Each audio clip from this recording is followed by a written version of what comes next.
ayyaanni waaqayyo isiniif haa baay'atu daawwattoota keenya.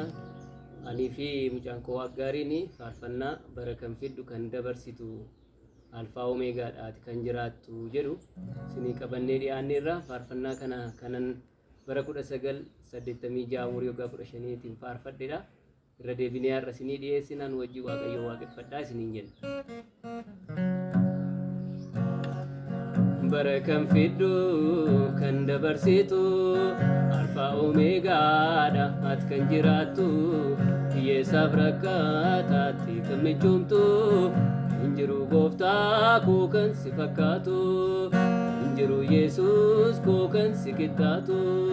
Bara kan fiddu kan dabarsitu alfaa omeegaadha ati kan jiraattu hiyyeessaaf rakkataatti kan michoomtu injiru gooftaa koo kan si fakkaatu injiru Yesuus koo kan si qixxaatu.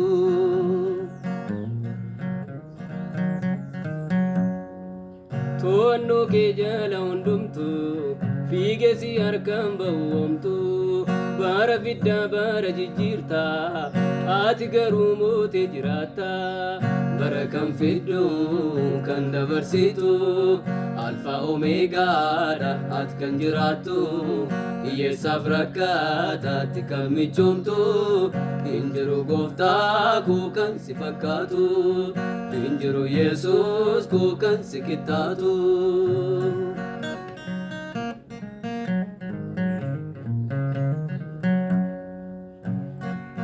Kan gubatee siin qabbanaa'ee kan duude dubbii kee dhaga'ee kan dadhabee siin boqotee hiyyeessis miira siin argatee.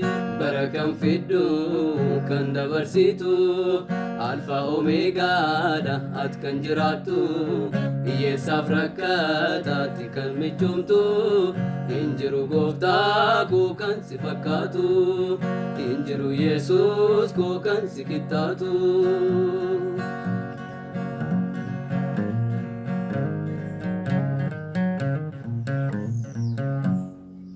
Barri dhufee barri yemmuu darbu kan kee umurii numan qabu ati alfaadha omeegaadha hin jijjiiramtu jiraataadha. Bara kan fiddu kan dabarsitu alfaa omeegaadha ati kan jiraattu hiyyeessaaf rakkataatti kan michoomtu injiru gooftaa koo kan si fakkaatu injiru Yesuus koo kan si qixxaatu.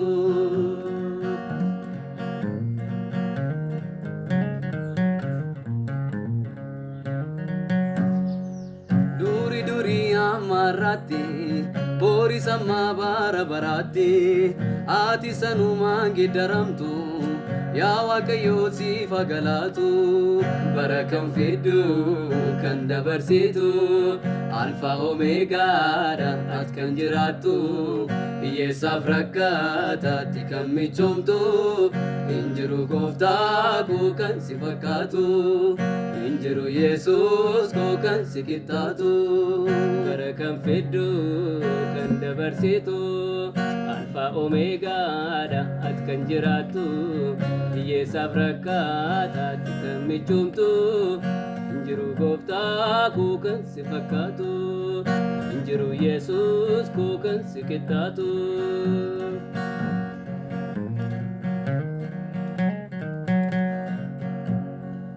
Qarshii dhabee dur kan rakkate hiyyeessi bishaan kee bitate kan boo'u ba'aan itti ulfaate harreen ililcha boqate. Bara kan fiddu kan dabarsitu alfaa omeegaadha ati kan jiraattu hiyyeessaaf rakkataatti kan michoomtu injiru gooftaa koo kan si fakkaatu injiru Yesuus koo kan si qixxaatu.